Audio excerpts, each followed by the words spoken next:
Good morning. It's really good to be here today, and I really do appreciate the stories that are shared during Sons in God's Presence. I could sit here and listen to them all day. I have some bad news to share. There's going to be no children's church today, so before you. Marcia, I guess, was not feeling well this morning, so they are not here, so I apologize. All right, if you turn in your Bibles, I'll read our passage for today. It's Exodus 3, verses 10 through 14. Exodus 3, 10 through 14. So now go. I am sending you to Pharaoh to bring my people, the Israelites, out of Egypt. But Moses said to God, "Who am I that I should go to Pharaoh and bring the Israelites out of Egypt?" And God said, "I will be with you, and this will be the sign to you that it is I who have sent you. When you have brought the people out of Egypt, you will worship on this mountain." Moses said to God, "Suppose I go to the Israelites and say to them, 'The God of your fathers has sent me to you,' and they ask me, 'What is his name?' Then what shall I tell them?" God said to Moses, "I am who I am. This is what you are to say to the Israelites. I am has sent me to you." I don't fully understand how I got here today. I'm not talking literal directions or what roads I traveled on to get here. I'm talking about here today as a minister of youth and young adults, preaching a sermon before a congregation. If you would have told me that I would be here today when I was in high school, or even when I was in middle school coming to junior youth events here, I quite possibly may have ran the other direction. You see, I really connect with Moses, as I'm sure many of us have at times. But the first time I really felt connected with Moses was during high school. So I want to take you back to the year 2007. I'm a senior at Christopher Dock High School with a rough case of senioritis, meaning that I'm really over just being in high school, ready to get out. One of my last required classes is the dreaded speech class. It is a required class to help us prepare for our last big speech of our high school career, which is our senior speech. In this speech, each student reflects over their high school years, and they give the speech in front of their family and friends. So the class was good preparation. So, much to my luck, I had what many considered to be the toughest teachers who taught this class. One of the speeches we had to give was a persuasive speech. Now, I would never really describe myself as a persuasive person. So this was really a challenging speech for me. The topic of my persuasive speech was stem cell research. As I was giving the actual speech, I remember stopping in the middle of this timed speech, and some thoughts ran through my mind as I awkwardly paused. I thought to myself, what in the world am I even talking about? I clearly didn't do enough research. I probably shouldn't have procrastinated so much. I really hate being up here giving the speech. I wish I could disappear, but somehow still get a good grade. I managed to push my way through the speech. As I sat down, my really nice friends told me, "Good job," even though I clearly had done a terrible job.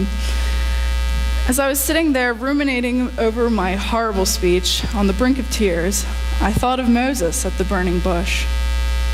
I thought of him telling God, "I'm not good with speech. Please send someone else." I think it was in that moment that I really knew how Moses felt. Now here I stand today, giving a speech, and excited to be giving this speech. And it's because God prepared me for a calling. I don't fully understand where I'm going in this call, but I know that God has had a hand on where I've been. And in case you didn't know, He also prepares you for a calling. Now, when I talk about being called, have a calling, etc., I want you to know that what I mean is that a call or a prompting is something that God gives you, wanting you to do something for Him, no matter how big or small. Today, I want to look a little bit into the life of Moses and dissect what a calling may look like, and assure you that in whatever way you feel called to do his work, God will be preparing you. Be aware the text I will be looking at is not really confined to what I've actually read. That was just kind of a stepping point. But I want to give you the potential keys to a calling, meaning if you've experienced one or all of these things, then God's probably tracking you down to do something for him. Doesn't matter how old or young you are, God uses people who are average yet willing. First key to a call that I see in this text is that you must first go through a conversion experience. Moses didn't just waltz into his calling. In fact, he first made some mistakes. He left his hometown, then received his conversion experience at the burning bush. Somehow I always read over well-known texts and brush off some of the details. I recently saw Moses at Sight and Sound with my family and didn't really realize what had happened before the burning bush. Before the burning bush, Moses had murdered an Egyptian because he wanted to take matters into his own hands without God. You can find that story in Exodus 2:11 through 12. But to sum it up, one day Moses saw the brutality against his people, and he tried to save them on his own terms by killing this Egyptian. And he was yelled at. So he runs away from everything. One failure, and he was gone. He flees to Midian, where he settles down quite nicely in a shepherding family. That happened because Moses came to the rescue of the 7 daughters of the priest of Midian, and then was given one of the daughters to marry. Well, that was easy. Life is settled, right? So wrong. In Exodus chapter 2, verses 24 through 25, it says, God heard their groaning, and he remembered his covenant with Abraham, with Isaac, and with Jacob. So God looked on the Israelites and was concerned about them. It was time for God to seek hard after Moses. In comes the burning bush that does not burn. Moses is peacefully tending his flock when he spots this curious sight. I'm always amazed at how the prophets and leaders of this time answered God when he called, "Here I am." It's such a completely open and vulnerable response to a holy God calling. And God further asks Moses to remove his shoes as he stands on holy ground. It wasn't until God revealed himself as the God of your father, the God of Abraham, the God of Isaac, and the God of Jacob, that Moses fully realized who this was and hid his face in complete awe and amazement of standing in the presence of God. Moses' conversion was awesome. We do not all have burning bush experiences, but I encourage you to think about a conversion in your life. When did you fall down in complete and amazement of being in the presence of God? When were you shaped and molded for the future in one instance? I'm not necessarily talking about your conversion to becoming a Christian. Well, this may be some of your cases. But I think through life, we're always changing and always realizing new truths and aspects of who God is. I myself feel as if I'm going through a conversion experience now in life. It's exciting, but at the same time, really hard work. So to resemble my first point of you must go through a conversion experience, I have a piece of pottery. I don't know much about pottery, but from what I've heard, it's really tough to make. So just like a piece of pottery, we get molded and formed throughout life. Sometimes we need to start over. But God, as the potter, is always working on us and making us into something beautiful. We just need to step back and realize the holy ground that we tread on. The second key that I see for a calling is that God will give you confirmation of his plans. Now, the thing I have for this, please don't report me.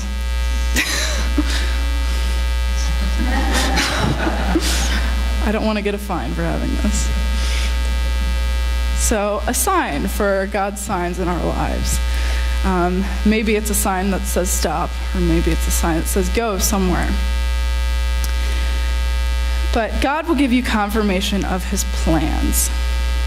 This is a tough pill to swallow in the moment, but when you look back in life and see how God was in a certain situation or event, it will blow your mind.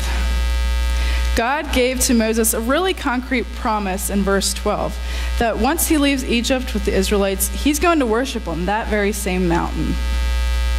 That seems easy, right? Well, apparently that was not enough for Moses. One thing that stuck out to me is the words, "and this will be a sign to you." It sounds much like what the angel spoke to the shepherds in Luke 2:12. God has been dishing out signs for his people all throughout history. And I have that road sign up there to give us signs. I think this is the coolest point in the message because I love to look back on my life and see the signs that God gave to me. I really believe that hindsight is 20/20. One of those signs in particular I just thought about the other day. When I was younger, I used to pray for my future husband. And I was always wondering, who in the world is this going to be? In middle school at the time, I was in middle school at the time, and I had recently moved to where my parents live now on a farm. And on this farm is a pond. This particular winter, the pond happened to freeze enough that we could go skating on it. So I think we had a snow day, an early dismissal, and so I went skating with my brothers. As I was skating around by myself, trying to avoid my brother's roughhousing, I suddenly felt a strong urge to pray for my future husband. Nothing led up to that thought. God just perfectly placed it on my mind. I journaled about that moment and didn't think too much of it. I've recently realized the significance of that moment as I was skating on the pond. The pond didn't freeze again for about 10 years. And the next time the pond froze, it was the very last year the Kolb Christmas was held at my grandparents' house, which is right above the pond. And I had Dan with me, and we had recently started dating. So the next time I skated on the pond was with my future husband. So imagine that. Now, some may think I'm crazy, but I truly believe God gave me a sign of what to look for in my future. At the time, I didn't even think of the significance of that thought put into my head, but looking back on it, I feel as if God lined up everything perfectly to confirm what was going on in my journey. So, what signs has God placed on your journey that points to what's ahead? Or what signs has God pointed out to you that you're on the right path? Like I said before, we're not all going to have burning bush experiences, and where God says, this is going to be a sign to you. Maybe our experiences won't look like the shepherds in Luke 2:12, where the angels say, this will be a sign to you. You will find a baby wrapped in cloths and lying in a manger. Our signs are not always going to be so concrete. Oftentimes, it's the subtle hints in life that are easy to miss. So I encourage you to keep an eye out for these signs of God's preparation. Oftentimes, God brings you full circle, like he did with Moses. And if you're like me, it's fun to look back on your past and think about your, what I call God times, where you clearly heard God speak, and then to reflect on where that went or where it's going now. Third key to a call is that God will not let you go empty-handed. Signify this point, I have a toolbox full of various tools for different scenarios. In the same way, God prepared Moses very well and presented him with a toolbox of miracles. In verses 14 through 15, God told Moses to tell the Israelites what to call him, which was a very significant sign. In verse 18, God promises Moses a support system of the elders. Moses goes on to say in chapter 4, verse 1, what if they do not believe me or listen to me? And then they say, the Lord did not appear to you. Then God kindly offers him some more signs. What a patient God. God goes on and tells him to throw his staff to the ground to become a snake and pick it up to turn it back into a staff. Then another sign is to put his hand in his cloak and it will become leprous. then to put it back in his cloak, and it's going to return to normal. Then if they really don't believe it was God who sent you, turn some Nile water into blood on the dry ground. Maybe God doesn't prepare us by turning our healthy hands into diseased hands, then back, or to turn sticks to snakes and back, but God certainly does prepare us in other ways. As I look over my young life to see what tools God has given me, it's a bit challenging to point them out. But I will say that I have had some very formative experiences in life and that have led me to where I am today. And I've had influential people in my life to encourage me and challenge me along the road. On the more practical side, I believe God has given me the gift of music. I desired more than anything when I was in elementary school to play piano, which progressed into other instruments. Then in college, as I was a youth ministry major, I wanted to learn how to play guitar so that I could lead people in a time of worship from anywhere. I don't claim to be the best at playing music or singing. I know I have lots of room for improvement. But I'm so thankful for the gift of it and humbled that I can be used to help others experience God in worship. So think about your life. What are the gifts or the tools that God has placed in your hands? What do you have to show others that God has sent you and called you here for a higher purpose? The tools for each of us are not going to be the same. Moses received very specific miracle tools, but maybe today our tools look more like a book that was meaningful to you, or a specific Bible verse, a class you once took, or a loving and a supportive church community. I think we all have that last tool of a church community in common. I often say that I don't know what I would do if I did not have a church family to lean on for support. In whatever call God gives us, God will surely give us what we need in order to accomplish his work. The final point I want to make is, I think, the most important. If you take anything away from today, I hope it's this, and it can be summed up in this phrase: God does not call the qualified, he qualifies the called. What better place do we see this played out than in the story in Exodus? The final scene in this call of Moses, you can find in Exodus 4, verse 10 through 16. And if you have your Bibles, I'm going to just quickly read that, this section. So Exodus 4, 10 through 16. Moses said to the Lord, "O Lord, I have never been eloquent, neither in the past, nor since you have spoken to your servant. I am slow of speech and tongue." The Lord said to him, "Who gave man his mouth? Who makes him deaf or mute? Who gives him sight or makes him blind? Is it not I, the Lord? Now go, I will help you speak and will teach you what to say." But Moses said, "O Lord, please send someone else to do it." Then the Lord's anger burned against Moses, and he said, "What about your brother Aaron, the Levite? I know he can speak well. He is already on his way to meet you, and his heart will be glad when he sees you. You shall speak to him and put words in his mouth. I will help both of you speak and will teach you what to do. He will speak to the people for you, and it will be as if he were your mouth and as if you were God to him. But take the staff in your hand so you can perform miraculous signs with it." This was Moses' last-ditch effort to back out. Clearly he was scared. As he approaches the burning bush, he comes with an open attitude of, "Here I am," but then moves to, "Who am I?" And finally to flat-out begging, "God, send someone else to do it." I really feel for the guy. I can feel his tantrum-esque begging in verse 13. Maybe Moses even stomped his feet. Who knows? Maybe you take a different approach to these verses and say, "Hey, Moses, pull it together, have a little respect." Either way, Moses was a simple man who didn't feel worthy of bearing his call. And apparently he had a speech impediment. But God wanted only him.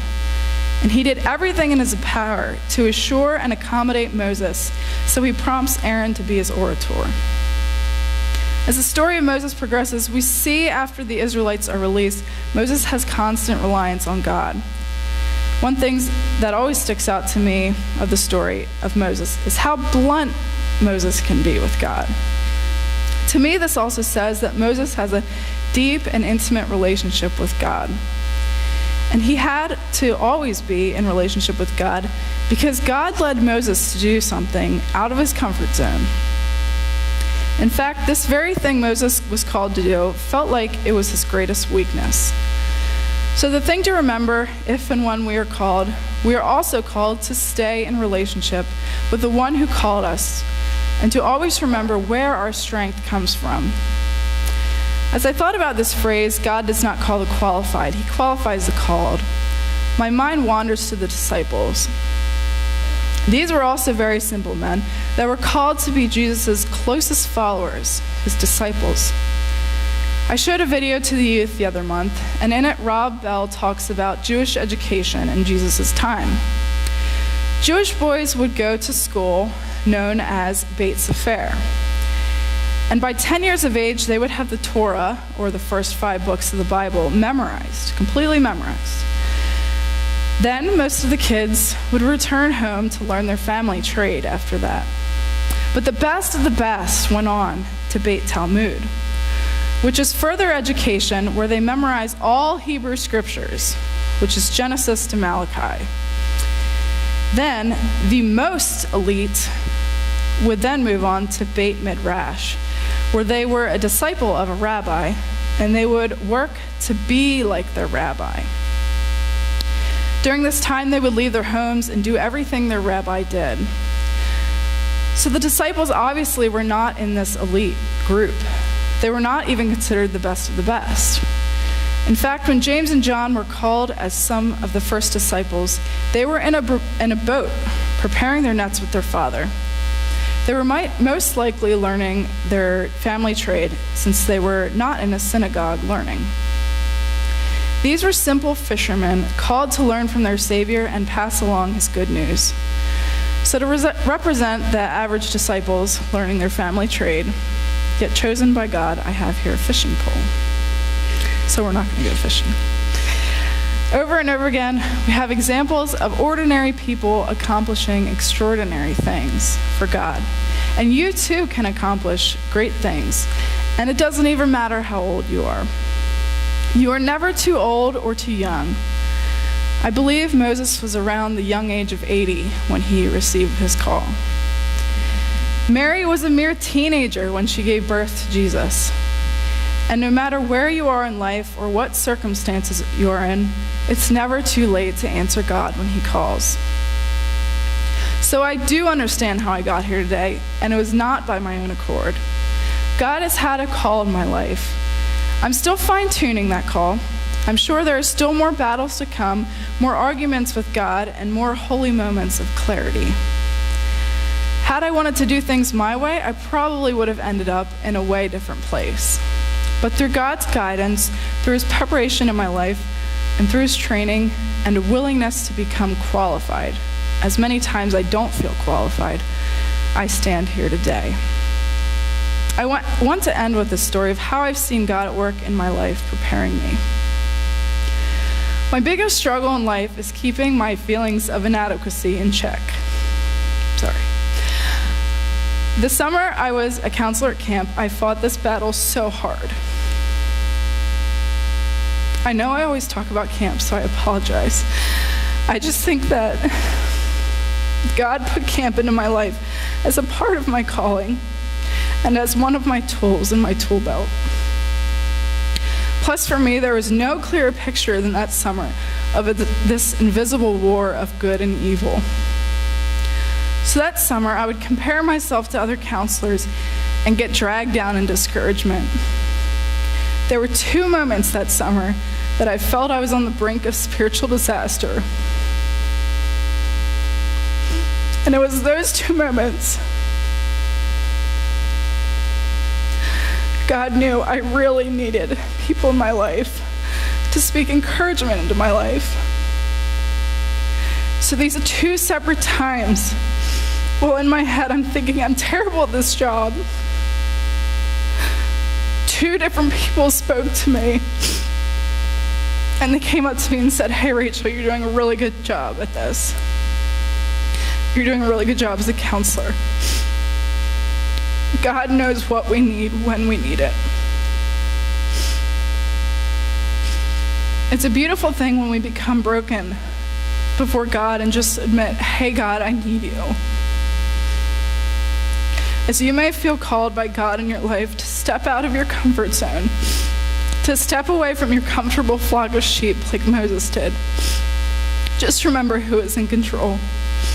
It's not you or me. I encourage you to evaluate your call in life. Do you even have one?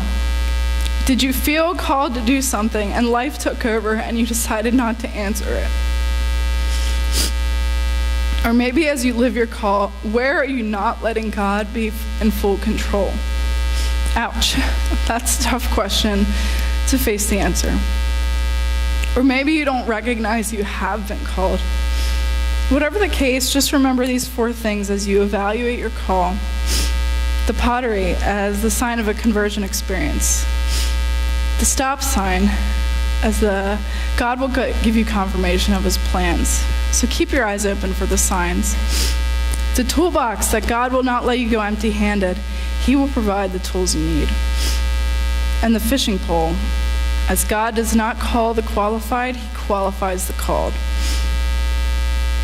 Blessings to you as you all walk your own journeys and fulfill God's specific calling in your life.